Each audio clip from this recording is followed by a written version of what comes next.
ఉపాహి కేవలం మాతృకు ఉపాహి కేవలం శ్రీమాత్రే నమః. నాన్న మనం 110 కుండలిని చెప్పుకున్నాం నాన్న. అలానే 111 బిససంతూతనీయసి చెప్పుకున్నాం. ఇవాళ అమ్మవారు భవానీ ఎలా అయిందో తెలుసుకుందాం. అన్నా? భవానీ అంటే దానికి 2 అర్థాలు మనం తీసుకోవాలమ్మా. ఒకటి భవానీ అని గాని, భవాణి అంటే ఏంటంటే భవాణి అని గాని అనవచ్చు. కానీ భవానీ అంటే భవుని యొక్క పట్టపురాణి. భా ప్లస్ వాణి. భా అంటే విశ్వయోని అంటే భగము. దానికి వాక్కు అంటే ఆ బిందువు నుంచి వచ్చిన పరావాక్కు. వారిద్దరూ ఒకటే. సో భవను నుంచి భవుడు. ఆ భవుడు ఎవరైతే ఉన్నారో, ఆ శివుడు ఎవరైతే ఉన్నాడో, ఆ సదాశివుడు, ఆయన నుంచి అమ్మవారు వచ్చింది కాబట్టి ఈమె పట్టపురాణి భవాణి అదనమాట. చూసా, భవాని అంటే భవుని యొక్క పట్టపురాణి అంటే తేజస్సుయే నాదస్వరూపం. అమ్మవారు ఎలా ఉంటుంది? తేజస్వరూపంలోనే. ఎన్నో సందర్భాల్లో అనుభూతి పరంగా అలా మీ అందరికీ కూడా అమ్మవారు ఎలా కనిపిస్తుంది మీకు? క్రియాయోగం చేసినప్పుడు, ధ్యానం చేసినప్పుడు మాకు అమ్మవారి దర్శనం అయింది స్వామి అని. ఇప్పుడు కూడా మార్నింగ్ కూడా చాలా మంది వచ్చారమ్మా. వాళ్ళందరూ కూడా క్రియాయోగం చేస్తూ వాళ్ళకు వచ్చినవన్నీ చెప్పినప్పుడు వాళ్ళు కాంతి రూపంలో మాకు అమ్మవారి యొక్క దర్శనం అవుతుంది ఇలా చెప్తూ ఉంటారు. సో అమ్మవారు ఏమిటి? తేజస్సు. ఈ తేజస్సే నాదమే తేజస్సు. అర్థమైందా? ఎట్లా? తేజస్సు వేరని, నాదము వేరని కాదు. నాదము నుంచి తేజస్సు, తేజస్సు నుంచి నాదం. ఈ రెండు కూడా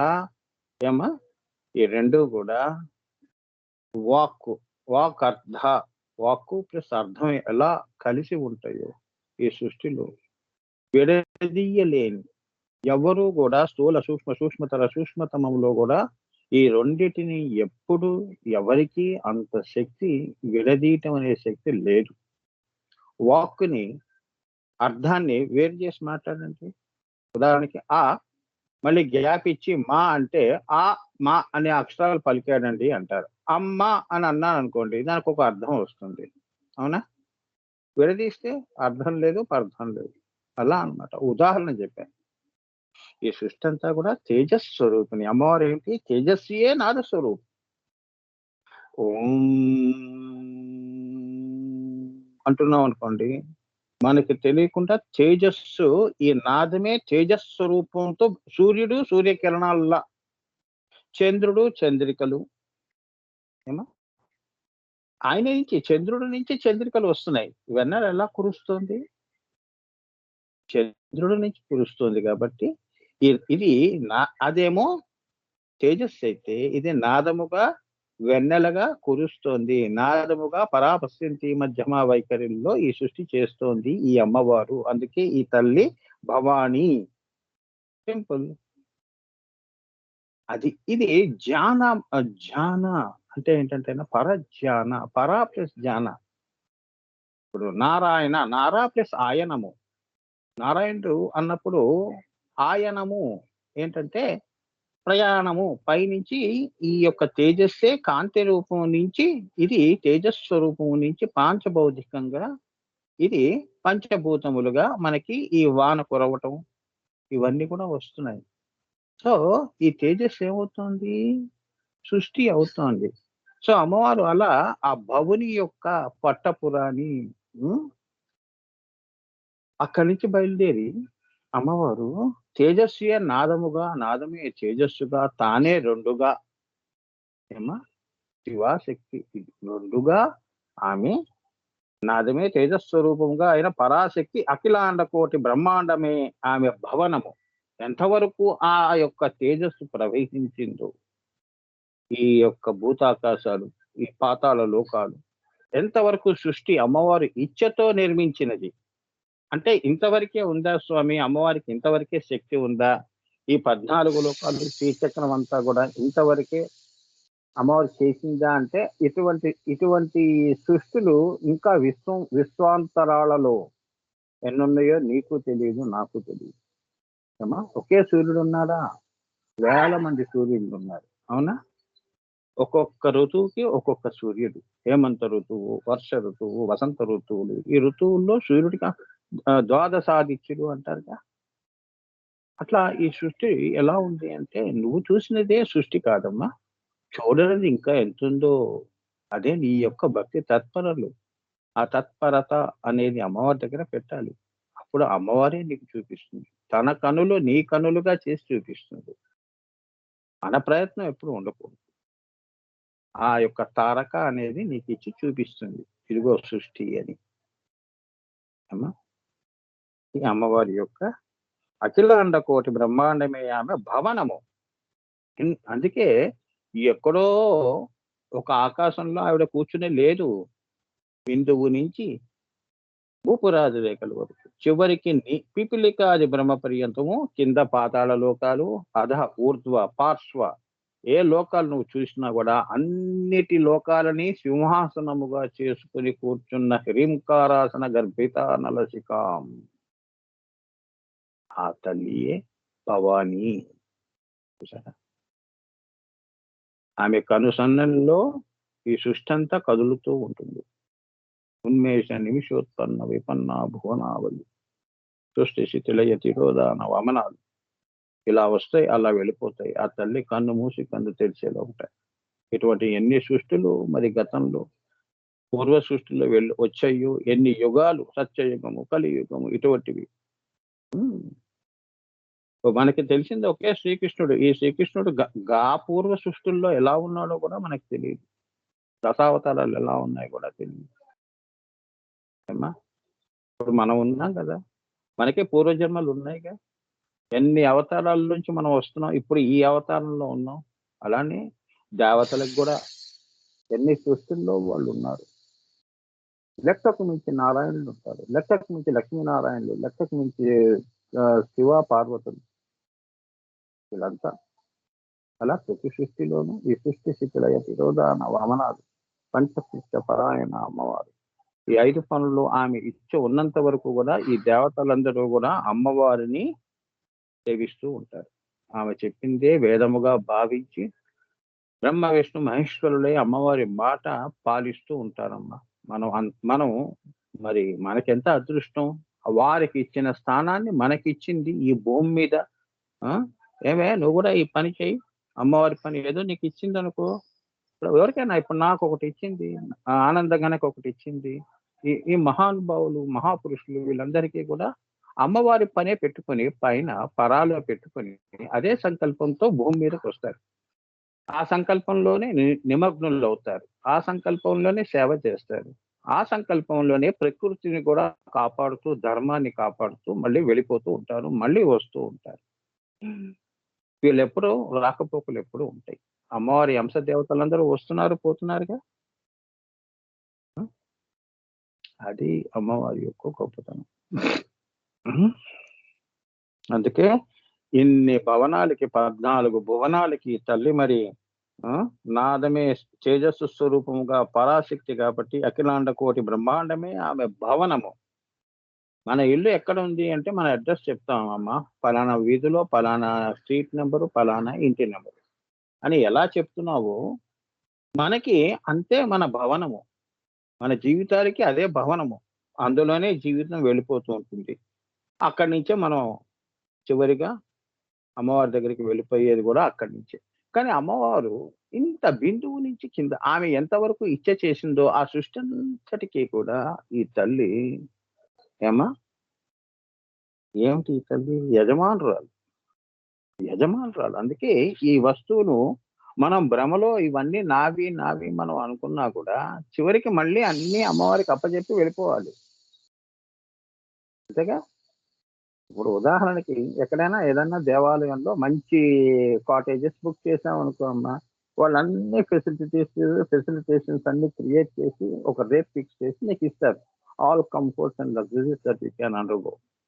సో అది మనకు నచ్చుతుంది, ఆ 3 రోజులు ఆ దేవాలయాల్లో పూజలు చేసుకుంటూ మనం అక్కడొచ్చి రిలాక్స్ అవుతూ ఉంటాం. చక్కగా మన పనులు మనం చేసుకుంటూ ఉంటాం. ఆ 3 రోజులు కూడా అమ్మవారు అంటే అక్కడున్న దేవత మనకి ఇచ్చింది. విడిదిగా ఇచ్చింది.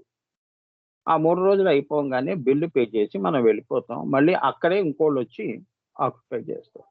అలానే ఈ శరీరాలు గూడా, ఆత్మలు గూడా మనందరం అతిథులం. తిరిగి చూసుకోకుండా పుట్టాం గాబట్టి అతిథులు. ఏమ్మా? సో, వస్తాం. శరీరం ఎంతవరకు ఈ శరీరం ఒక ఇంట్లో ఉన్నంత వరకు ఆ ఇల్లు, ఈ శరీరము ఇవన్నీ ఎంతవరకు ఉంటాయో, అమ్మవారి దయతో శ్వాస ఆ తల్లే మళ్ళీ మనలో శ్వాస రూపంలో, గాయత్రి రూపంలో వచ్చి, ఈ చైతన్య రూపంలో ఈ శరీరాన్ని శివమయం చేసి, ఆవిడకి ఇష్టం లేనప్పుడు మళ్ళీ దీన్ని శవమయం జేస్తుంది. శివమయం, శవమయం తీసుకెళ్ళిపోతుంది.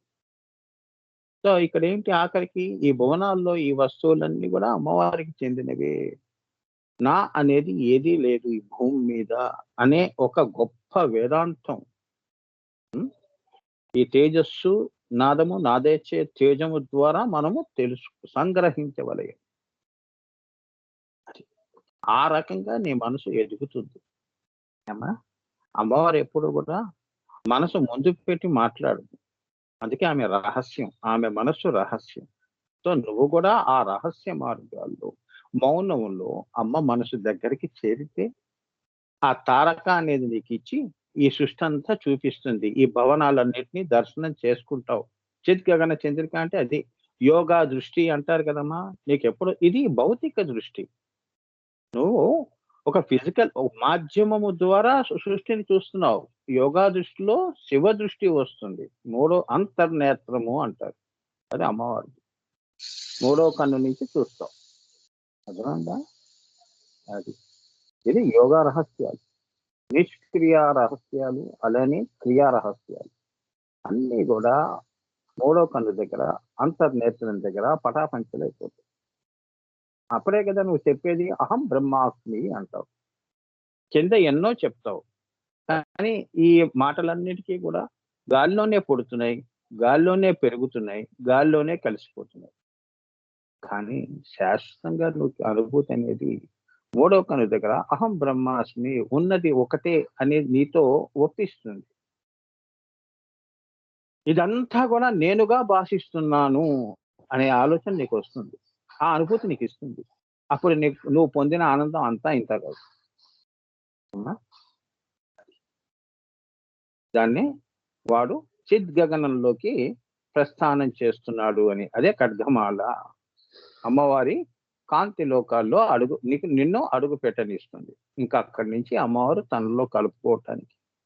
ఏమ్మా 4 మహావాక్యాలు అనుభూతి చెంది ఉన్మని పర్యంతము గూడా నువ్వు ఆత్మగానే ఇంక ఈ ఉన్మని దగ్గర అన్నీ వదిలేసుకుంటావు నాన్న. అక్కడి నుంచి నీ ఆత్మ ఒక్కటే జ్యోతి ఒక్కటే వెళ్తుంది. మహా మౌనంలో నిష్క్రియం అవుతుంది. వెళ్ళి బ్రహ్మకచ్చములో బ్రహ్మకచ్చములో ఆ తల్లి రాజరాజేశ్వరి అవుతుంది. అప్పుడు నువ్వు రాజరాజేశ్వరి స్థితిని పొందిన దానివవుతావు. అర్థమైందమ్మా? భవాని అంటే అది. అక్కడ కూర్చుని ఉన్నది హ్రీంకారాసన గర్భితానలసికాం. కిందంతా తనదే. పైనుంచి వచ్చింది కిందంతా సృష్టి చేసింది. మధ్యలో ఆమె సింహాసనం వేసుకొని కూర్చుంది. ఆమెయే భవాని. ఆమెనే ఆ తల్లిని భవాణి అంటే అణ వాణి. బాకి వాణి. వ అర్థమైందా? భవాణి. వాణి అంటే ఏంటి? వాక్. పరాపశ్యంతి మధ్యమ వైఖరిగా వస్తోంది అమ్మవారు. బిందువు నుంచి వస్తోంది. నాదముగా వస్తోంది. పరావాక్కుగా పశ్యంతి మధ్యమ వైఖరిలో సృష్టి చేస్తోంది అని. అందుకని భవాని భవనములన్నిటికీ కూడా ఆమె అధిష్టాత్రి. అలానే ఆమె యజమానురాలు. అలానే ఆ తల్లి ఎక్కడి నుంచి వస్తోంది? భవాణి అంటే ఏంటంటే బాకి వాణి అయి బవుడికి వాణిగా వస్తోంది. వాకర్ధ. ఇద్దరు వస్తున్నారు వాక్కు రూపంలో పరాపశ్యంతి మధ్యమ అనే స్థితులు దాటుకుంటూ సృష్టి చేస్తున్నారు అని ఈ భవాని అనే దానికి అర్థం, తాత్పర్యం, అంతరార్థం. ఓకేనా? ఇప్పుడు అందుకే భవాని అని, భువనేశ్వరి అని, హ్రీంకారాసన ఇత్యాది నామములన్నీ కూడా అమ్మవారి యొక్క ఇచ్ఛ, జగదధిష్టాత్రి లక్షణాన్ని చెప్తాయి. ఆమె ఇచ్ఛ అంతా కూడా ఎక్కడుంటుంది? ఈ భవాని అనే నామంలో ఉంటుంది. అంటే హ్రీంకారాసన గర్భితానల శిఖాం అంటే ఆ మహదాకాశంలో, అంటే తన్మాత్రాకాశ, భూతాకాశ, తన్మాత్రాకాశ, అహంకారాకాశ పైన అమ్మవారు హ్రీంకారం వేసుకుని అధిష్టాత్రి, దానిపైన అవ్యక్త ఆకాశం, దానిపైన ఏంటంటే త్రికోణం మధ్యలో బిందువు నుంచి మళ్ళీ ఆమె త్రికోణంలోకి మహాత్రిపుర సుందరిగా, అక్కడి నుంచి అవ్యక్తాకాశాల్లో వారిద్దరూ కూడబలుకొని, ఆ తల్లి ఇద్దరు ఒకటే కదా, వాళ్ళు మళ్ళీ హ్రీంలోకి వచ్చారు. అంటే ఈ సృష్టి ఎలా ఉండాలి, సత్యములు, ధర్మములు, సనాతన ధర్మములు ఎలా ఉండాలి, సృష్టి ఒక ప్రిన్సిపల్, ఒక ప్లాన్ అంటారు. అవన్నీ బీజములన్నీ అంటే విత్తనాలన్నీ పెట్టుకొని సింహాసనం మీద కూర్చొని ఉన్నదన్నమాట. ఆ విత్తనాలు, ఆ బీజములన్నీ కూడా కింద లోకాల్లో, ఆకాశాల్లోకి వస్తున్నప్పుడు అవే అహంకారాకాశాలుగా, తన్మాత్రాకాశాలుగా, భూతాకాశం నుంచి పంచీకరణ జరిగి కింద సృష్టి జరుగుతోంది. చూసారమ్మా, అంత ఆశ్చర్యం. సో ఇవి, ఈ రహస్యం మన ఋషులు, మునులు, పూర్వులు, మహానుభావులు వాళ్ళందరూ కూడా తపస్సు, ధ్యానము చేసి, హ్రీంకారాసనం అంటే అమ్మవారి పాదాల దగ్గర, అసలు అమ్మవారి హ్రీం ఆ మహదాకాశంలో దాగి ఉన్న సత్యములు. అసలు ఇంత స్థూల సృష్టికి మూలం ఏమిటి? విత్తనం దగ్గరికి వెళ్ళారు. మనమేమో మన కర్మ ఫలాలు ఎత్తుక్కుంటూ ఉంటాం. చెట్టు పైన ఫలం వచ్చిందా లేదా అని. కర్మఫలం, మన దృష్టి ఎప్పుడు పళ్ళ వైపు ఉంటుంది. ఋషులు మునులది ఎప్పుడు కూడా విత్తనం వైపు ఉంటుంది. చూసారా? కిందదేమో అంతర్దృష్టి, బయటదేమో బహిర్దృష్టి. అనుభవించాలి, సొంతం ఇచ్చా జ్ఞాన క్రియాశక్తులు పండు వైపు పరిగెడుతూ ఉంటాయి. అదే కర్మఫలము అంటారు, సంస్కారము. ఇది పైకి చూసావనుకో, విత్తనం దాకా నువ్వు వెళ్ళావు అనుకో, ఇది అదో శీర్ష ఉపనిషత్తు. అంటే ఏంటంటే ఈ సృష్టి తిరగబడింది, నువ్వు చూస్తున్నట్టు కాదు ఇది. ఇప్పుడు ఎట్లా ఉంటుందంటే సృష్టి స్ట్రైట్ గా ఉంది కదా గురువు గారు అంటే, కాదు. ఈ సృష్టి ఎలా ఉంది అంటే, నది ప్రవహిస్తున్నప్పుడు నది ఒడ్డున చెట్లు చాలా అందంగా అమర్చి ఉంటాయి. దాని నీడలన్నీ నీటిలో పడినప్పుడు పున్నమి వెన్నెల్లో దాని యొక్క ప్రతిబింబాలన్నీ కనిపిస్తూ ఉంటాయి. ఆ చెట్టు ఎలా కనిపిస్తుంది? స్ట్రైట్ గా కనిపిస్తుంది, అది తిరగబడి కనిపిస్తుంది. అదే అదో శీర్ష. శీర్షము అంటే మనం పాతంజలి యోగా స్థితులలో తల మీద నుంచోవటం లాంటిది. సృష్టి అలా ఉంది. అందుకే వాళ్ళు విత్తనం వెతికారు అసలు సృష్టికి మూలం ఏంటని. ఇదే ఈ భవానీ అమ్మవారి దాకా వెళ్ళి అక్కడ ఈ సృష్టికి కావలసిన ఈ ధర్మములు ఎక్కడి నుంచి వస్తున్నాయో అనేవి అవి దర్శనం చేసుకుని వేదయుక్తం చేశారు. అది శ్రీ సూక్తంగా, శ్రీ సూత్రముగా, అలానే అమ్మవారు ఉపనిషత్ రూపంలో పురాణాల, ఇతిహాసాల, ప్రవచనాల ద్వారా ఆనందగణ మహానుభావులు వీళ్ళందరూ కూడా ఆ సత్య దర్శనాలన్నీ చేసుకుని అన్ని ఆకాశాలు దాటారు. మనం ఒక దేశానికి ఒక దేశం వెళ్ళటానికి తల ప్రాణం చూసుకొస్తాం.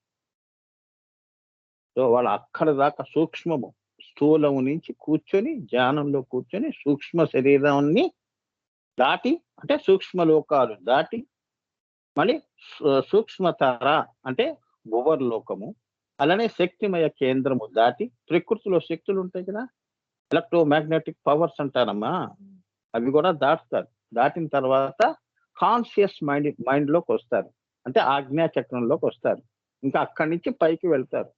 చాలా గొప్ప తపస్సు అది. అక్కడ దర్శనం చేసుకుని అదంతా ఋతుంబర ప్రజ్ఞల వలన అక్కడ ఏం చూశారో అవన్నీ కూడా రికార్డ్ అవుతాయి, రాశారు. ఆ జ్ఞాపకం శక్తి అంటుంటారే, ఆ మహాసరస్వతియే వారిని ఆశీర్వదిస్తుంది. ఏమి చూశారు, ఎలా ఉందో అలానే చెప్తారు. అందుకే వేదము అంటారు. అమ్మవారు ఒక ధర్మం చెప్పింది అనుకోండి, ఇంకా విరుద్ధంగా ఎవరో పోరు. ఎవడైనా కూడా ఆ ధర్మానికి కట్టుబడి ఉండాల్సిందే అని దాన్ని ధర్మము అంటారు.